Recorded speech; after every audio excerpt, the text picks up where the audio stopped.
alamin, hari ini kita bisa masuk kelas atau masuk KBM kembali ya. Setelah 2 hari kalian kemarin PJJ karena ada MBK. Oke, hari ini Bapak akan masuk ke topik baru atau materi baru yang berkaitan dengan materi di bab 2, yaitu kita akan belajar tentang akidah. Oke, berkaitan dengan rukun apa berarti? Rukun? Kalau tentang keyakinan berarti tentang rukun iman. Coba rukun iman kita pelajari atau yang kita tahu itu ada berapa rukun iman? Ada 6. Coba Bapak tanya salah. Rukun iman yang pertama iman kepada malaikat. Dika, iman kepada apa yang ketiga?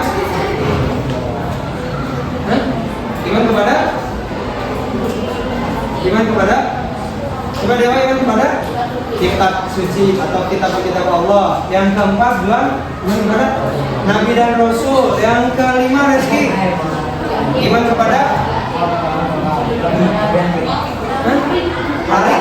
hari akhir atau hari kiamat. Yang terakhir setelah Nusa, iman kepada Qadar dan ya. Ada iman yang ketiga yang kita pelajari sekarang. Dan nanti Bapak akan pelajari ini bersama-sama dengan sistem grup ya. Jadi nanti akan ada games dari Bapak, games permainan juga. Nanti Bapak akan mengadaptasi games mirip dengan COC. Ada yang tahu? Ada apa aja games? Coba kalian berpasangan berdua sama temennya. Ini Hari sama Asa, Manisa, boleh siapa? Kau boleh berdua pas ya? 2, 3, pas ya? Ojan sama Mujian. Sama lagi berdua. Oke, ketika berdua silakan berhadapan satu sama lain. Ada berhadapan. Coba simpan satu pulpen di tengah kalian. Di tengah-tengah ya. Claps, boom, claps, boom, claps, boom, claps, tag. Boom,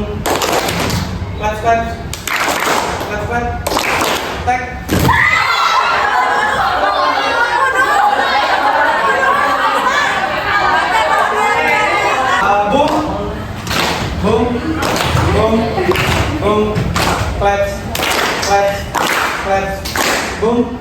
boom, claps, tag. Kita akan menghafal dulu atau memahaminya. Jadi siswa akan mengenal atau mengingat konsepnya. Yang kedua, kalian akan recall. Bapak akan berikan rangkumannya terkait materi yang sudah disampaikan. Yang ketiga nanti langsung pembuktian ya. Dengan menguji analisis kalian selama menyimak tadi. Jadi ada nilai individu dan nilai kelompok. Jadi kalau nilai individu itu ketika misalnya ada yang jawab siapapun dari setiap kelompoknya akan dapat nilai individu sendiri. Tapi nilai kelompoknya pun akan bertambah. Jadi contoh, kelompoknya Zuan misalnya. Zuan menjawab itu dapat 100 dan kelompoknya pun dapat 100. Jadi Zuannya 100, kelompoknya 100. Paham? Jadi berarti Zuan ini nilainya berapa? 200. Ke materinya dulu. Ya Bapak akan sampaikan secara sederhana dulu ya. Silakan dipahami, kalau perlu dicatat boleh. Kita PAI, akidah itu artinya adalah membahas tentang konsep keimanan seseorang. Tadi rukun iman yang keberapa? Iman kepada kitab yang sudah disebutkan? Rukun iman yang ketiga, iman kepada kitab-kitab Allah. Ketika kalian SD, itu kalian juga belajar tentang kitab-kitab Allah ya. Ada berapa kitab Allah yang Allah turunkan?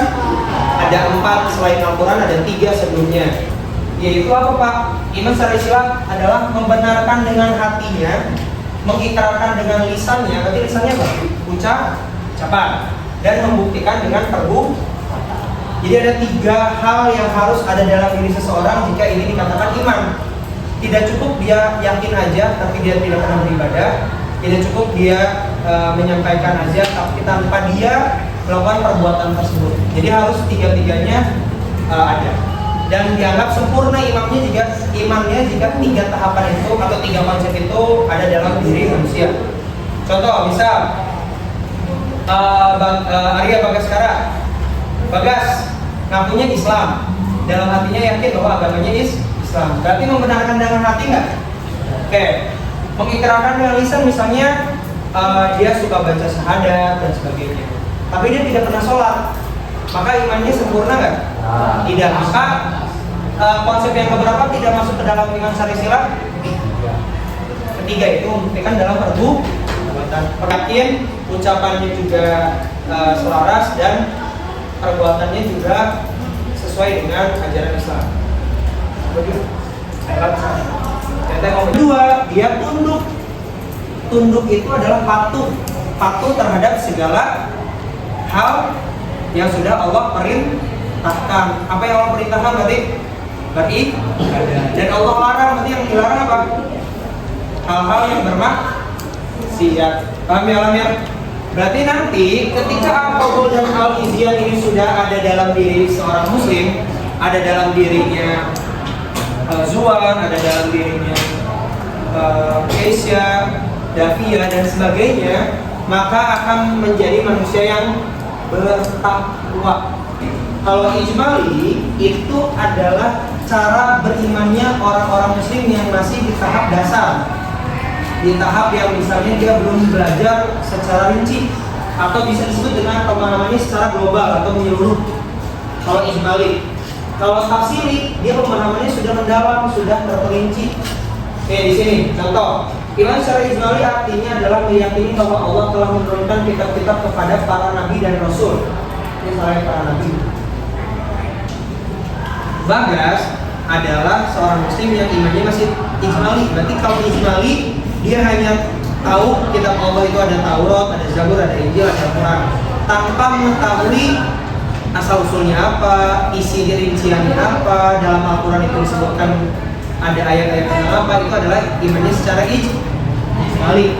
Jadi iman secara ijmali itu hanya tahu aja, oh ternyata Allah itu menurunkan kitab kepada para nabi itu Injil, Taurat dan sebagainya. Hanya tahu itu aja, sebatas tahu. Tapi kalau iman secara tafsiri itu dia memahami secara rinci. Contoh, dia percaya bahwa Al-Quran adalah wahyu terakhir.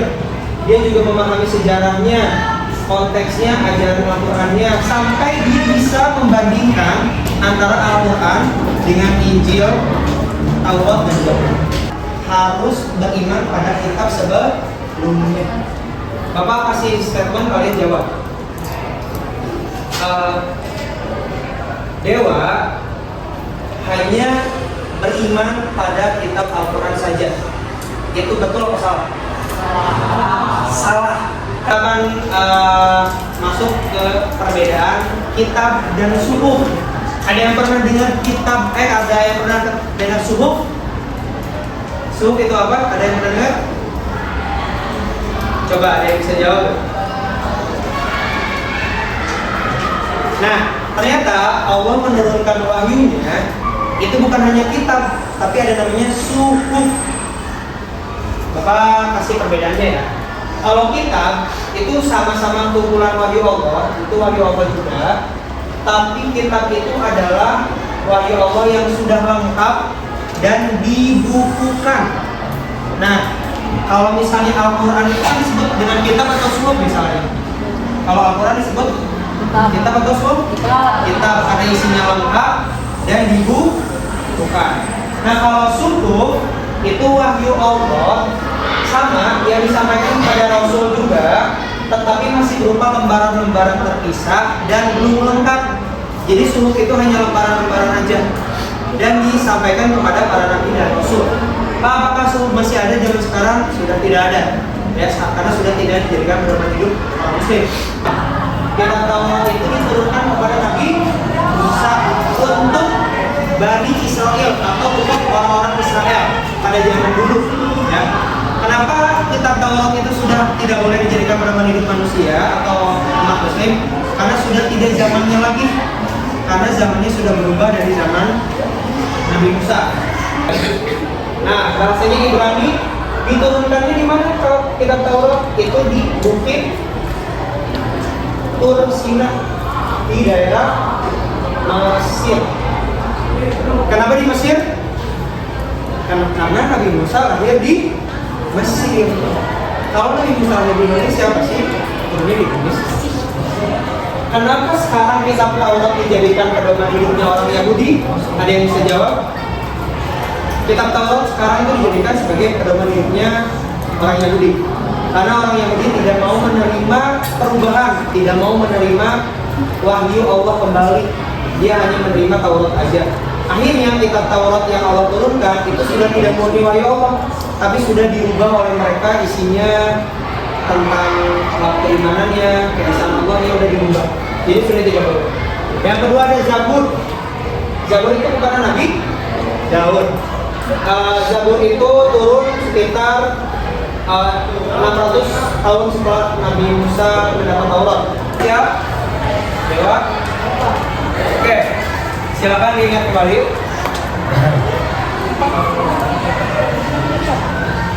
Satu slide-nya Bapak kasih waktu 2 menit ya.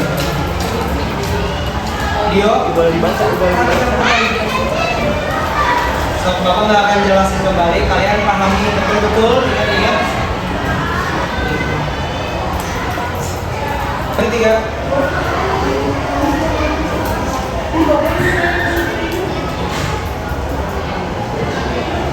Iman berarti meyakini dan mempercayai. Hal tersebut merupakan pengertian iman secara berdiri. Kamu nomor berapa? Adanya apa sih? Oke, kamu salah. Ini soalnya agak panjang. Ini disimak baik-baik. Oh, itu lebih bisa. Sebagai seorang muslim yang baik, kita harus menerimanya dengan ikhlas apapun yang akan dan sudah terjadi kepada kita dalam hidup. Hal tersebut merupakan iman yang memiliki makna apa? Jawab. Oke. Ya. Teman-teman, maknanya apa? Dalam makna apa tadi? Kalau tak lama, apa lagi? Ketika dihadapkan alam itu, sebutkan fungsi utama Allah menurunkan kitab. Oke, Dewa. Sebagai pemenang. Ya, pemenang. Sebagai pedoman berada. Terus? Sebagai keselamatan. Oke, dan satunya? Oke? Oke? Lupa.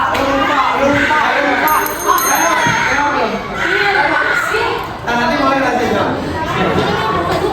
Sebagai petunjuk. Oke, sebagai petunjuk. Arti iman secara istilah. Oke, halo. Kelompok 1, iman pertama membenarkan dengan hati, terus mengikrarkan dengan lisan, Terus membuktikan dengan perbuatan. Oke. Kalau kalian nyimak tadi pasti tahu kitab ini turun pada abad 12 sekitar Masehi. Sebelum Masehi. Diberikan kepada Rasul yang lahir dari keturunan Bani Israel. Oke. Kelompok 6. Apa jawabannya? Kitab Taurat. Hah? Taurat. Kitab Taurat. Kitab Taurat. Pada Nabi Musa. Oke, bagus ya, Pak. Apa perbedaan dari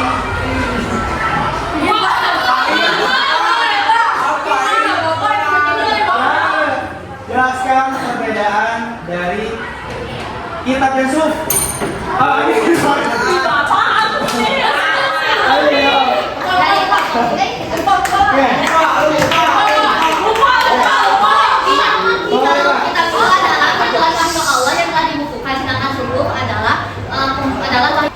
orang yang mengaku Islam tetapi hanya percaya beriman pada Al-Quran saja, maka dia disebut dengan Kelompok 1. disebut dengan Porter progress.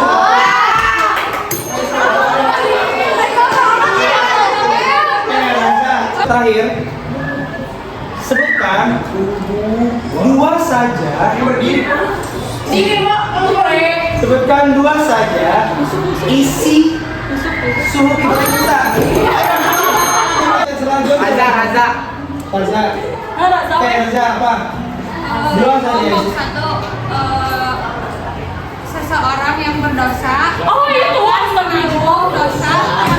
Yang Iya, bagus. Betul. seseorang Juga gitu. yang Oke, bagus. Satu ya. Oke, untuk sementara ini akan Bapak akumulasi sama tugas kelompok yang Bapak sampaikan di HPS nanti.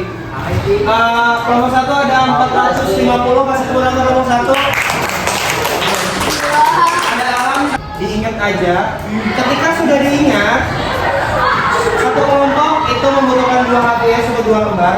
Satu, menulis kembali apa yang kalian lihat. Sesuaikan sama format atau apa ya? Format atau tempatnya ya. Tempatnya harus pas. Cek. Dan tempatnya harus sama ya. 1, 2, 3.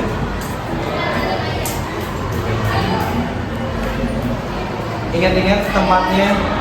Boleh atur strategi siapa yang ngapalin apa, siapa yang ngapalin apa. 3 menit ya.